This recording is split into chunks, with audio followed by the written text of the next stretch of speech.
दुनिया को बदलने का कोई हथियार है तो वो है शिक्षा। कि शिक्षा वो शेरनी का दूध है जो दहाड़ना सिखाता है। हाँ, तो वो लड़की जो है वो मुझे आज भी हॉन्ट करती है। क्या सेल्फ स्टडी से यूपीएससी क्लियर करना पॉसिबल है? शाम को उस आदमी से बात करें जो आपकी नेगेटिव बात को भी पॉजिटिव में बदल देता है। एक चुनौती है मोबाइल फोन। मैं भी इसका शिकार हो चुका हूं। आप 10 घंटे निकाल दीजिए, सोना, खाना, पीना, मंजन, ब्रश वगैरह वगैरह। ये परीक्षा सिर्फ उन्हीं लोगों के लिए संकट है। वेलकम टू शिक्षा.com। मैं हूं दीपक सिंह आपके साथ। ये वो शख्स हैं जो लगभग 15 सालों से यूपीएससी की तैयारी कर रहे स्टूडेंट्स को पढ़ाते आए हैं। इनफैक्ट ये हर साल अपने एक्सपेंसेस पर लगभग 20 बच्चों की यूपीएससी की पढ़ाई का खर्चा उठाते हैं।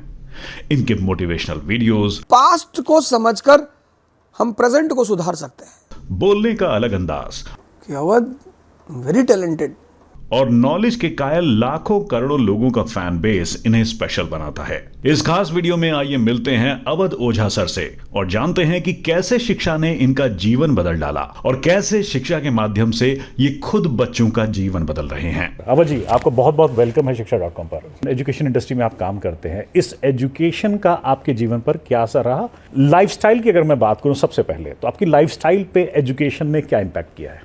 नेल्सन मंडेला का आज ही मैं एक कोटेशन पढ़ रहा था कि अगर दुनिया को बदलने का कोई हथियार है तो वह है शिक्षा।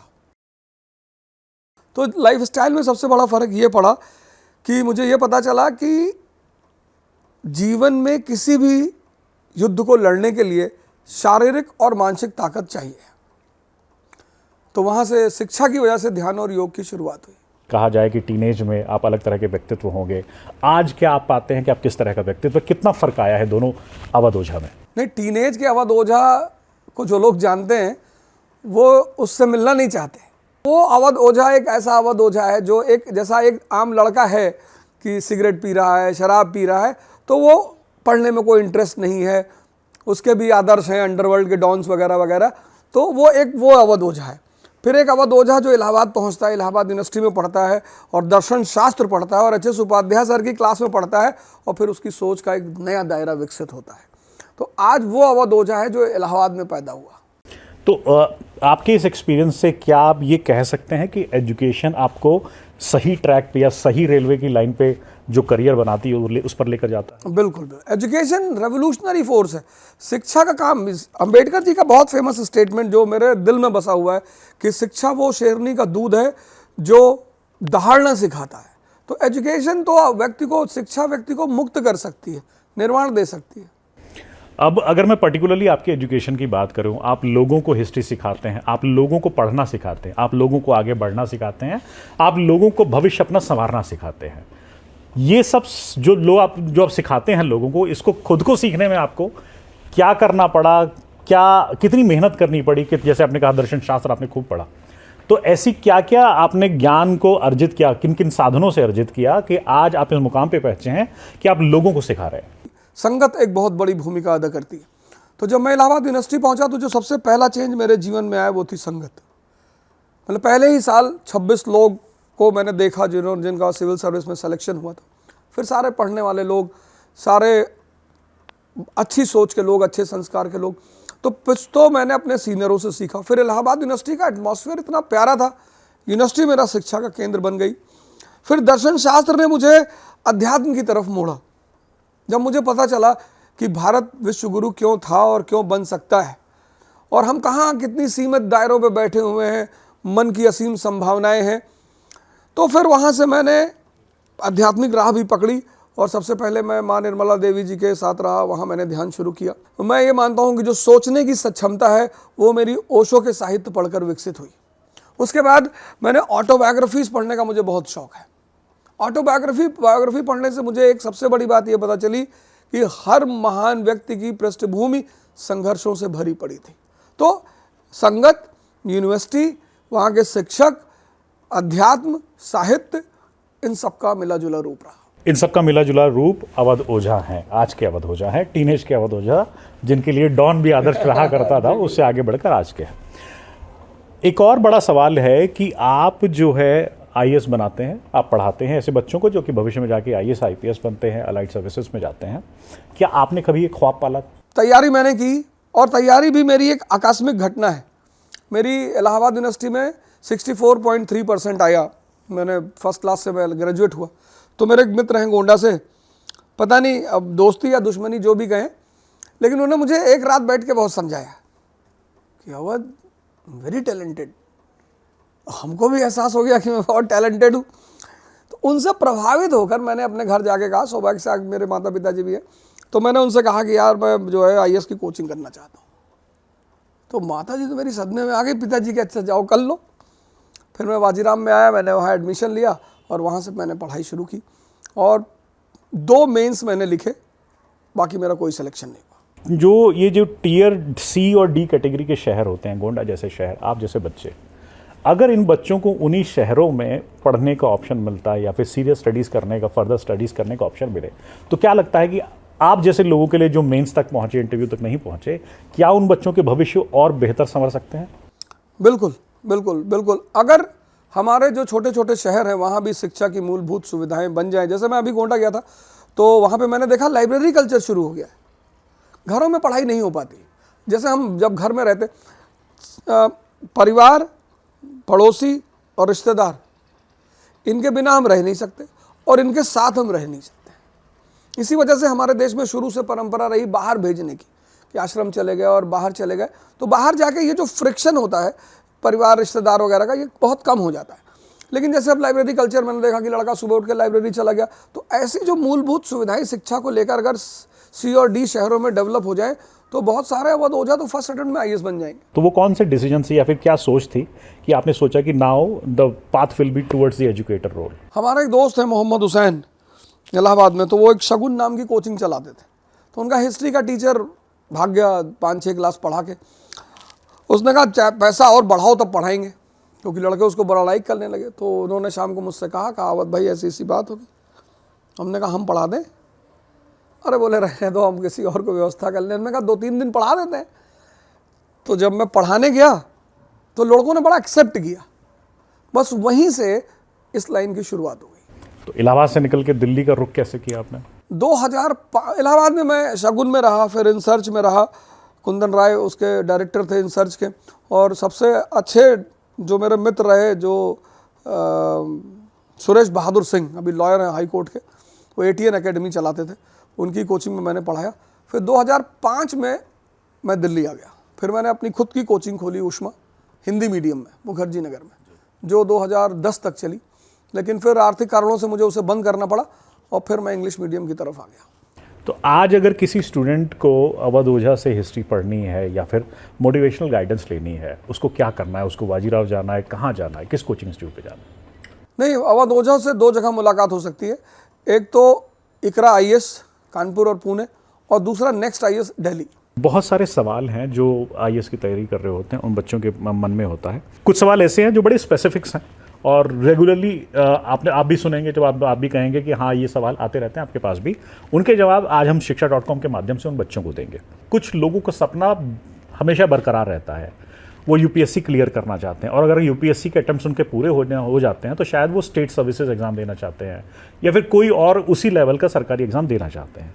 ऐसे लोगों को आप क्या सलाह देंगे कि उनकी पढ़ने की अलख बुझे ना और उसमें वो सफलता का किस तरीके से आयाम दर्ज करें? किसी भी चीज़ में जब आपको मज़ा आने लगता है तो आप उसे नहीं छोड़ते, किसी भी चीज़ में। जैसे आप, ज़्यादातर लोग इस कंट्री में गोल्फ नहीं देखते, टेनिस नहीं देखते, क्योंकि वो उसके नियम को समझते नहीं हैं। तो समझते नहीं तो मज़ा ही नहीं आएगा। तो शिक्षा का जो तरीका है, जैसे अशोक है प्राचीन काल में, अकबर मध्यकाल में है, अब भारत एक विभिन्नता में अनेकता में एकता का देश है। ये बात अशोक को समझ में आती है प्राचीन काल में। जैसे आज हिंदू मुसलमान ईसाई लड़ रहे हैं, ऐसे तब बुद्ध ब्राह्मण और जैन लड़ रहे थे। और परिवार का तनाव या देश का तनाव परिवार और देश को बर्बाद कर देगा। अशोक को यह बात समझ में आती है तो वो धम्म की नीति का प्रतिपालन करता है, और उस नीति में वो कहता है सार्ववृद्धि, प्रत्येक व्यक्ति को हर धर्म की मूलभूत सिद्धांतों को जानना चाहिए। तो अब हिस्ट्री ने क्या रोल प्ले किया कि पास्ट को समझकर हम प्रेजेंट को सुधार सकते हैं, कि अगर वो सार्ववृद्धि के द्वारा विभिन्नतावादी भारत को एक सूत्र में बांध सकता है तो हम आज के भारत को बांध सकते हैं। अब यहीं पर पैदा होगा इंटरेस्ट। किसी भी व्यक्ति को अपनी अलग जगह रखने के लिए अपने विषय को रटना नहीं चाहिए, क्योंकि हर विषय आपको कुछ दिखाना चाहता है, आपको कुछ बताना चाहता है, कुछ ऐसा बताना चाहता है जो आपको व्यक्तिगत जीवन और प्रोफेशनल जीवन में काम आएगा। वो अप्रोच एजुकेशन का होना चाहिए। जैसे हमने देखा भारत में कि खासकर मैंने यूपी में देखा कि लोग रटने पर बहुत बल देते हैं, रटने से निराशा पैदा होती है। तो समझना, पहाड़ा सुनाओ, हाँ, तो समझना कि यार ये इस सब्जेक्ट का उद्देश्य क्या है, ये हमें क्या समझाना चाहता है, समझना। दूसरी बात अलग जगाने की सबसे बड़ी बात यह है कि आप जो जाने उसे बांटें। धन और शिक्षा में सबसे मूलभूत फर्क यही है, धन बांटने से घटता है, शिक्षा बांटने से बढ़ती है। जब मैंने पढ़ाना शुरू किया तब मेरा नॉलेज लेवल डिफरेंट था और आज मेरा नॉलेज लेवल डिफरेंट है, क्योंकि पढ़ाने के लिए इतना पढ़ा हूं मैं, इतना सोचा हूं मैं। तो मुझे तब फील हुआ कि अगर मैं जो काम मैंने बाद में किया, अगर मैं तैयारी करते वक्त ही पढ़ाना शुरू कर देता तो शायद और विकास होता। तो पढ़ें, समझें और पढ़ाएं। क्या कभी दुख होता है कि अगर मैं इंटरव्यू क्लियर कर लेता, आज की अगर मैं आपकी उपलब्धियों को देखूं कि you are a successful motivational speaker, लोग आपको सुनना चाहते हैं, लोग आपकी डिमांड करते हैं, आपको क्या लगता है कि अगर वो हो जाता तो वो ज़्यादा बेहतर था या आज वाला ज़्यादा बेहतर है?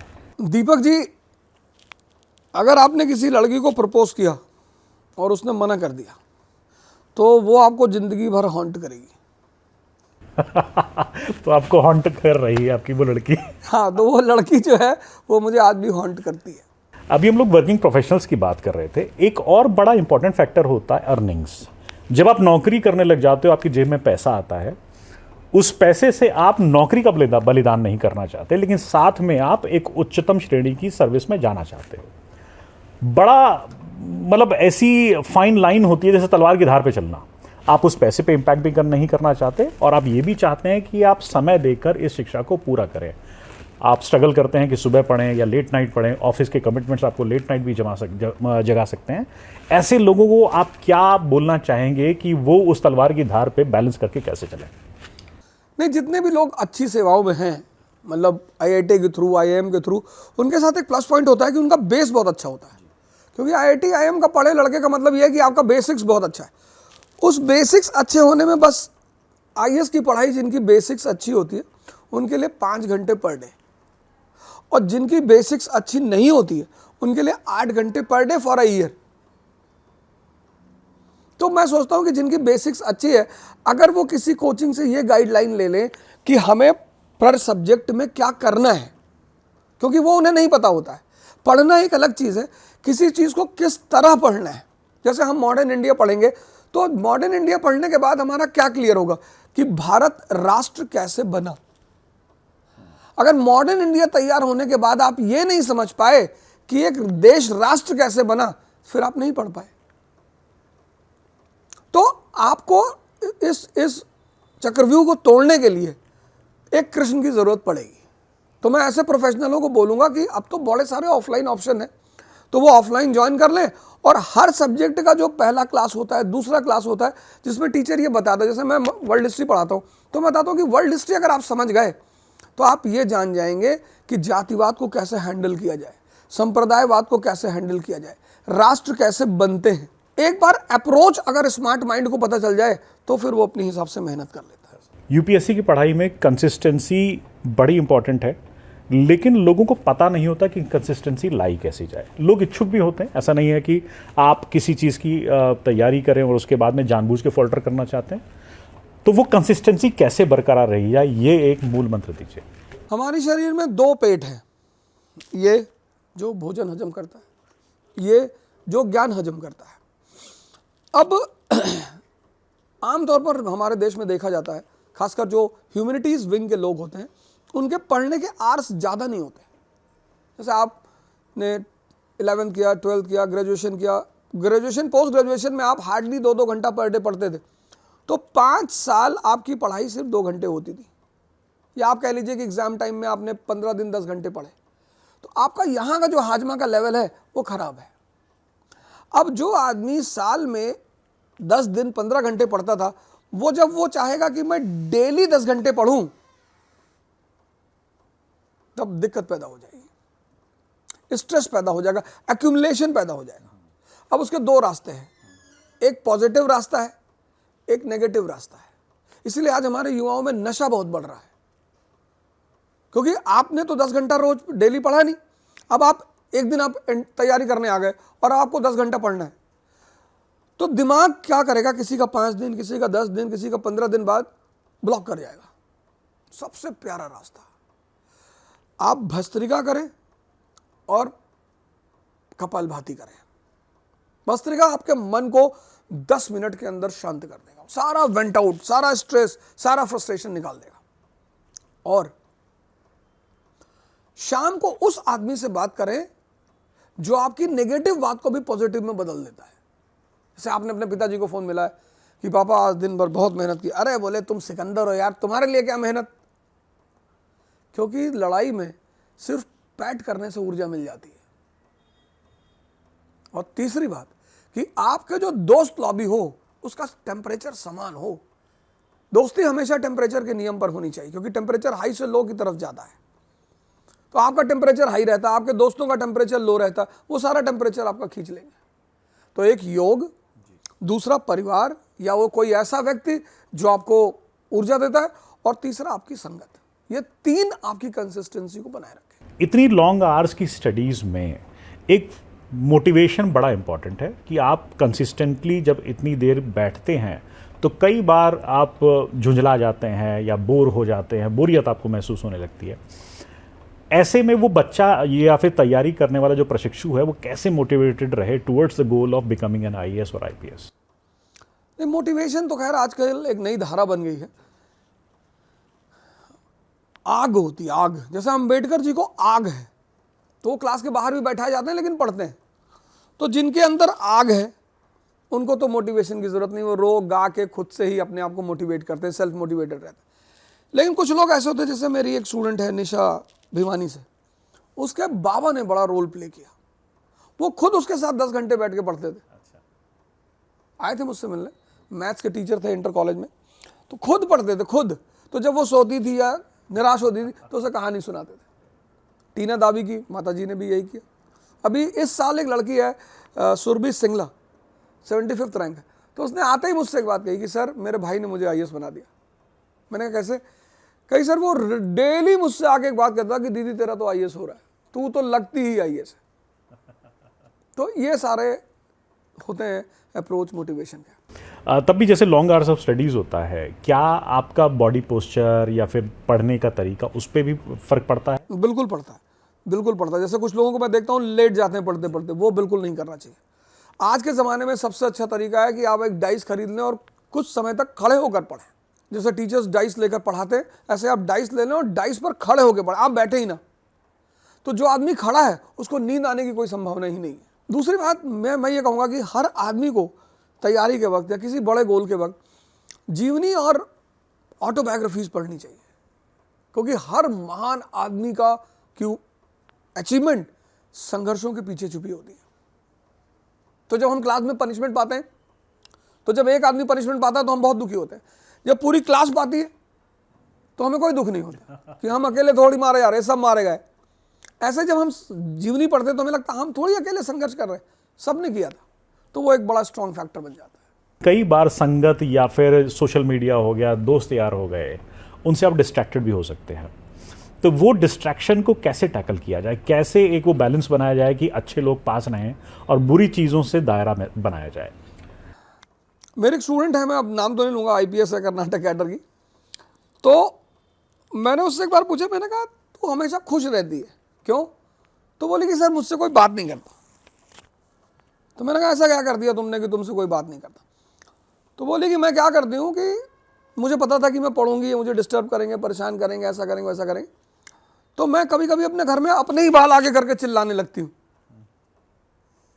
लड़कियां करती है ना गाँव में, तो कहीं मेरे घर में एक फियर फैक्टर डेवलप हो गया कि इसके ऊपर कुछ सवार है, तो मैंने दूरी बना ली। एक मेरा स्टूडेंट था 2014 में, कहा कि सर जो भी मेरे पास ज़्यादा आता था मैं उससे पैसे मांग लेता था कि भैया 5,000 रुपये दे दो। अगले दिन बंदा आया ही नहीं। एक लड़की थी, वो सिंदूर लगा के आती थी कि किसी को क्लास में लगे ही ना कि भैया यहाँ ऑप्शन भी है। तो ये तो स्मार्टनेस है व्यक्ति की। जैसे कृष्ण भी उसी समाज में है, बलराम भी उसी समाज में है, लेकिन कृष्ण को कुछ भी प्रभावित नहीं करता। ये उनकी स्मार्टनेस है, तभी तो वो भगवान है। तो दुनिया, ये समाज, ये दुनिया, ये तो आपको चुनौती पेश करेगी ही। आपकी योग्यता है तो आप इससे निकल के दिखाओ। तो वो पर व्यक्ति की योग्यता और पर व्यक्ति की परिस्थिति पर निर्भर करेगा। एक चुनौती है मोबाइल फ़ोन, और ये ऐसी चुनौती है, मैं चुनौती इसलिए कहूँगा, सिर्फ यही नहीं कि आप सोशल मीडिया और वो करते हैं या नेटवर्किंग करते हैं, आप बहुत सारी आवश्यक चीज़ें भी करते हैं, है ना। आप ऑनलाइन पेमेंट्स करते हैं, आप बहुत सारे डॉक्यूमेंटेशन का आदान प्रदान करते हैं, लेकिन कोई सोल्यूशन आपके लिए कब खतरनाक बन जाए आपको कुछ पता नहीं रहता। ऐसे में आप बच्चों को क्या एडवाइस देंगे, specially on the usage of mobile phones? Mobile phone तो आज के ज़माने में जहर बनता जा रहा है। आप जब भी मुझे क्लास में देखेंगे, मैं मोबाइल फ़ोन लेकर नहीं जाता। मंदिर में क्लास लेते वक्त, मतलब जो खास जगह हैं, मैं मोबाइल लेकर नहीं जाता।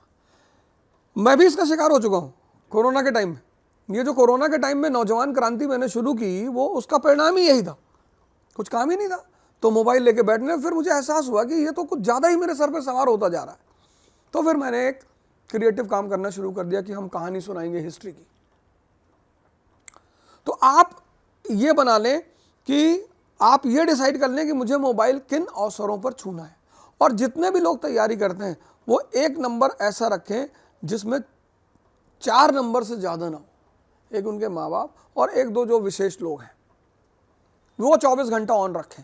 बाकी दूसरे नंबर को सिर्फ समय समय पर ऑन करें। अभी और लॉकडाउन की वजह से ऑनलाइन मीडियम्स ऑफ स्टडीज़ बहुत बढ़ गए हैं। पढ़ने के लिए आप ग्रेजुएशंस भी ऑनलाइन या हाइब्रिड मॉडल्स में हो रही है, लेकिन तब भी कुछ जगहें ऐसी हैं जो ऑफलाइन क्लासेस चल रही हैं। तो कंपैरेटिवली अगर देखा जाए तो ऑफलाइन वाले को ऑनलाइन से वाले से ज़्यादा कम फ्री टाइम मिल रहा है। ऐसे ऑफलाइन बच्चों के लिए जो ऑफलाइन स्टडीज़ कर रहे हैं, वो टाइम मैनेजमेंट के लिए आपसे टिप्स मांगना चाहते हैं।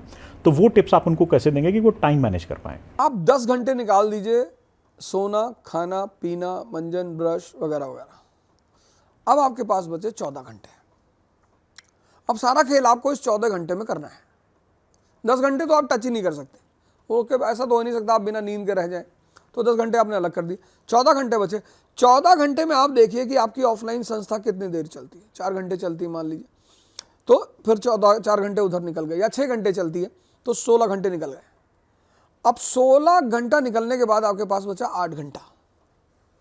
8 घंटे में आप एक कोई सब्जेक्ट पर, जैसे आपने जीएस की कोचिंग ज्वाइन कर ली, 3 घंटे की क्लास और 3 घंटे का रिवीजन, तो भी 2 घंटा ऐसा बचेगा जिसमें आप अपने लिए कुछ कर सकते हैं। ऐसा डायग्राम बनाएं कि मेरे पास ओरिजिनल समय कितना बच रहा है सब कुछ करने के बाद। तो आप 10 घंटा पहले ही निकाल दें। 6 घंटा आपके इंस्टीट्यूट ने ले लिया, 16 घंटा। 16 घंटा के बाद बचा 8 घंटा। तो अब आप एक काम करें, आप एक कोई चीज़ ज्वाइन कर लें, ऑप्शनल ज्वाइन कर लें। 3 घंटे वहाँ पढ़ लीजिए और 3 घंटे आप प्रैक्टिस कर लीजिए, और 2 घंटे आप बैडमिंटन खेलना चाहें, आप जिम जाना चाहें, आप ये कर सकते हैं। अवध जी, हो सकता है कि इस सवाल का जवाब रिपीटेटिव हो, लेकिन चूंकि यूपीएससी का सिलेबस बहुत बड़ा होता है, बहुत बड़ी परीक्षा माना जाता है, भारत की टॉप मोस्ट, आपके टैलेंट को, आपके टेम्परामेंट को, आपके व्यक्तित्व को, पर्सनैलिटी को जज करने वाली परीक्षा को इसको माना जाता है। तो ऐसे में इस परीक्षा की तैयारी को आसान कैसे बनाया जा सकता है? वो एक मॉडल, वो एक एल्गोरिथम, वो एक फ्लो चार्ट जरा बच्चों को बताइए। इस परीक्षा में अगर 2 चीज पर कमांड कर लिया जाए, यह परीक्षा सिर्फ उन्हीं लोगों के लिए संकट है जिनको यह नहीं पता है कि भीष्म पितामह के सामने किसको खड़ा करना है। इसलिए इस फील्ड में कोचिंग का बड़ा महत्व है। अब महाभारत के वॉर में 2 लोग हैं, एक प्रोफेसर द्रोणाचार्य और एक कोच कृष्ण। तो हर स्टूडेंट को इस परीक्षा में भीष्म पितामह, द्रोणाचार्य, कर्ण का सामना करना पड़ता है। लेकिन वो जो कोच है आपका, वो बता देगा कि शिखंडी को सामने खड़ा कर दो।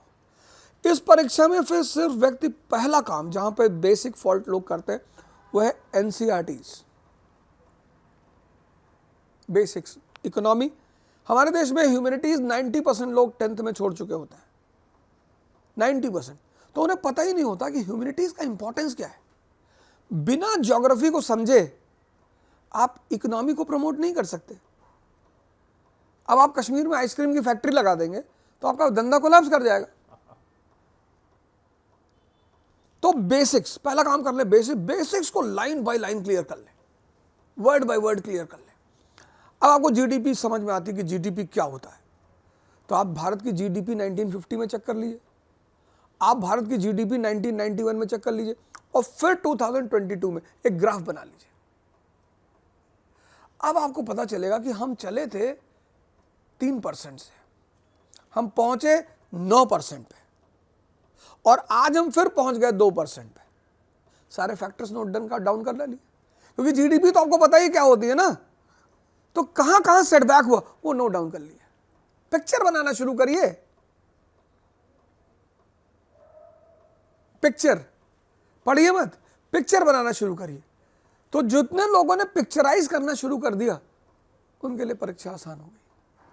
आपने बताया कि अभी गुरु की, एक कृष्ण की बड़ी आवश्यकता होती है। क्या सेल्फ स्टडी से यूपीएससी क्लियर करना पॉसिबल है? बहुत लोग करते हैं। अभी इस बार एक लड़का है रमनीक गौतम, मुजफ्फरनगर का, गांव का लड़का, सेल्फ स्टडी में यह था कि उसने यूट्यूब का बड़ा सहारा लिया, लोगों से बड़ा सहारा लिया। डायरेक्शन का खेल है। एकलव्य को समझ में आ गया था करना क्या है। टीचर आईएएस नहीं बनाते। 105 लोगों को द्रोणाचार्य पढ़ा रहे थे, 100 कौरव 5 पांडव, उसमें एक ही आईएएस बना, अर्जुन। तो टीचर क्या करता है, डायरेक्शन देता है, उसमें जो उस टेम्परामेंट के लोग हैं वो उसको पकड़ लेते हैं। जैसे मैं बड़ी सारे सेमिनार में कहता हूं कि पढ़ना ही नहीं है, तो उसे बहुत कम लोग आगे पूछते हैं कि फिर करना क्या है। तो पढ़ने नहीं का मतलब यह है कि जब आप किसी चीज को पढ़ते हैं तो किसी चीज को, जैसे एक बड़ा छोटा सा एग्जांपल है कि इन्फेंट नेशन और नेशन इन क्राइसिस, इनको पीस और स्टेबिलिटी चाहिए होता है ग्रोथ एंड डेवलपमेंट के लिए।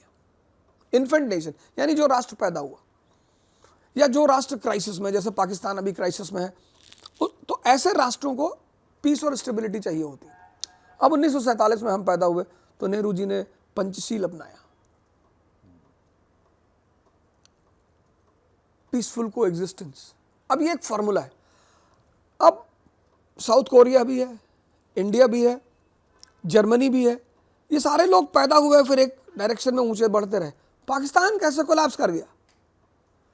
क्योंकि पैदा हुआ और पैदा होते ही अटैक कर दिया। उसने उस फॉर्मूले को वर्ण नहीं किया। 47 में पैदा हुआ, 48 में भारत पर हमला, 65 में भारत पर हमला, 71 में, तो जिस ऊर्जा को उसे अपने विकास में लगाना था वो उसने वॉर में लगा दिया। तो हमें पता चला कि अच्छा ये फैक्टर्स होते हैं। मतलब इस तैयारी का मतलब सिर्फ इतना है, अपनी सोच का विकास करना शिक्षा के द्वारा। तो ये थे अवध ओझा जी, जिन्होंने हमारी बहुत सारी बातों पर, आपके बहुत सारे सवालों पर जवाब दिया, अपनी शिक्षा यात्रा का भी वर्णन किया, और साथ में ऐसी बहुत सारी बातें बताएं जिनको अगर आप बेसिक तौर पर अगर फॉलो करते हैं तो शायद सफलता के शिखर के नज़दीक आप पहुंच सकते हैं। यूपीएससी की परीक्षा एक ऐसी परीक्षा होती है जिसकी गारंटी शायद आपको पढ़ाने वाला भी नहीं देगा, क्योंकि आपके पर्सनल पढ़ने के तरीके पर, आपके पर्सनल व्यक्तित्व पर सेम परीक्षा बहुत डिपेंड करती है, चाहे आप उतने ही घंटे दे रहे हो जितना आपका साथी दे रहा हो। आपका बहुत बहुत धन्यवाद शिक्षा.com से जुड़ने के लिए, और अवध जी आपका बहुत बहुत धन्यवाद शिक्षा.com से बात करने के लिए। Thank you so much, and please इस वीडियो को लाइक, शेयर और सब्सक्राइब करना बिल्कुल ना भूलें।